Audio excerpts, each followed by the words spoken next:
ciência política e aparece com um grande sociólogo alemão no início do século XX, que é Max Weber, naquela coletânea de estudos Economia e Sociedade, quando ele chamava a atenção para o fato de que a grande questão do porvir, a grande questão do amanhã, seria exatamente esta: o conflito entre, de um lado, os mecanismos de defesa social, ou, se preferirem, o poder do Estado sobre o cidadão, e, de outro lado, as garantias do cidadão frente ao poder coletivo, frente ao poder do Estado.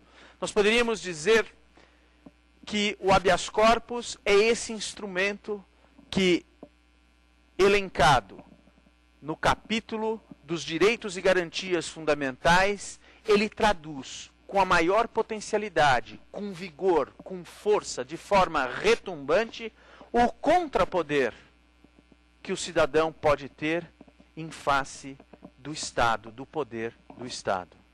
E aqui, meus amigos, quando nós falamos de garantias do cidadão, quando nós falamos do sistema penal, é importante que nós tenhamos presente o que é a atuação do sistema penal como um todo. Eu não me refiro apenas ao direito penal quando eu falo em sistema penal, eu me refiro também ao processo penal, eu me refiro às instituições que compõem o arcabouço da justiça penal, que vai desde a atuação da polícia, sejam as polícias estaduais, sejam as polícias federais, até, na ponta desse sistema, as instituições penitenciárias. E, claro, passando pelo próprio judiciário. E o sistema penal, é importante que se entenda, numa sociedade regida por uma Constituição, numa sociedade regida pelo direito, ele é um sistema formalizado.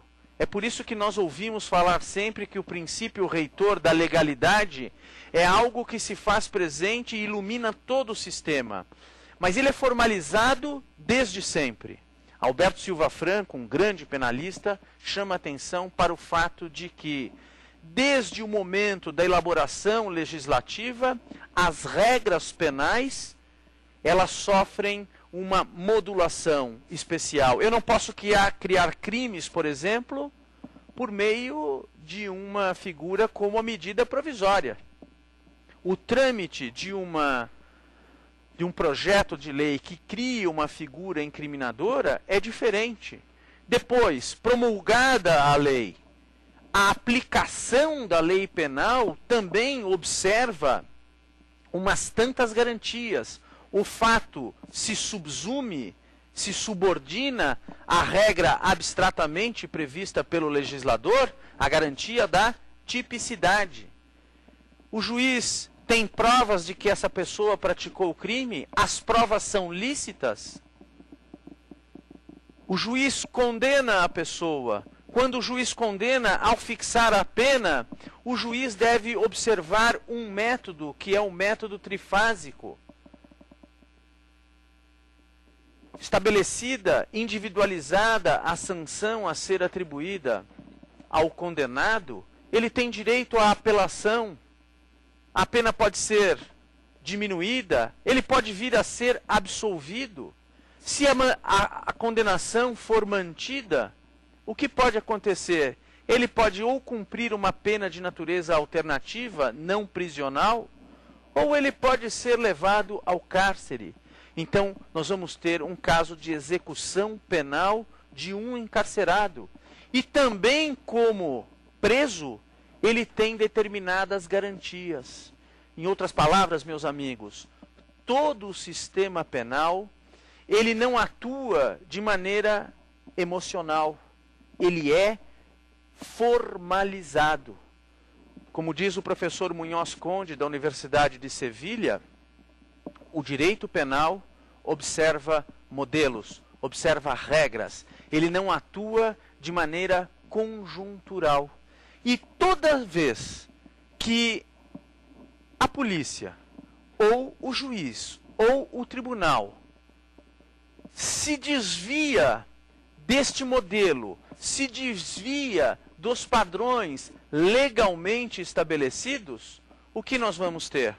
Nós vamos ter a possibilidade para o cidadão do manejo do habeas corpus.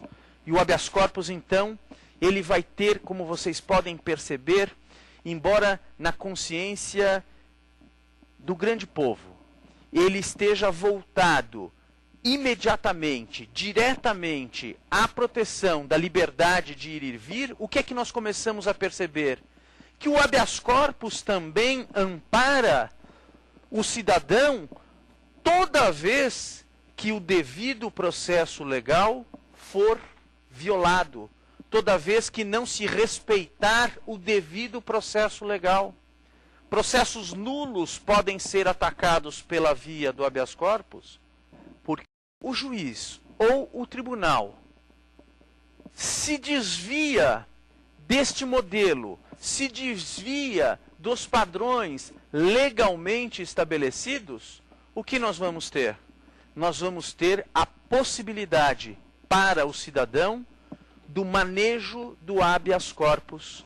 E o habeas corpus, então, ele vai ter, como vocês podem perceber, embora na consciência do grande povo, ele esteja voltado imediatamente, diretamente à proteção da liberdade de ir e vir, o que é que nós começamos a perceber? Que o habeas corpus também ampara o cidadão toda vez que o devido processo legal for violado, toda vez que não se respeitar o devido processo legal. Processos nulos podem ser atacados pela via do habeas corpus, porque o devido processo legal não foi respeitado. Se empregam algemas indevidamente, como a gente viu recentemente no caso Cacciola, e houver o temor de que isso se repita no caso de um determinado cidadão, você pode então, e nós vamos falar sobre isso um pouco mais para frente, impetrar preventivamente um habeas corpus, para que você não seja algemado. Percebam, nós estamos aí diante de um espectro largo de utilização do habeas corpus. E o habeas corpus é tão importante que mesmo quando não haja pedido, mesmo quando você, cidadão, como é seu nome? Henrique. Henrique é advogado, amanhã vai ser advogado, e vai pleitear um habeas corpus para a doutora Sabrina. Doutora Sabrina, juíza, identificou o pedido que o Henrique, como advogado, fez. Mas ela falou, o pedido que o Henrique fez não tem procedência, só que eu, juiz, enxerguei uma outra nulidade.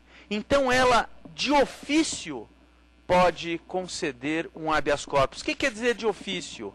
Ela, por força da atividade dela, pode espontaneamente, sem que haja pedido, sem que haja provocação, conceder o habeas corpus.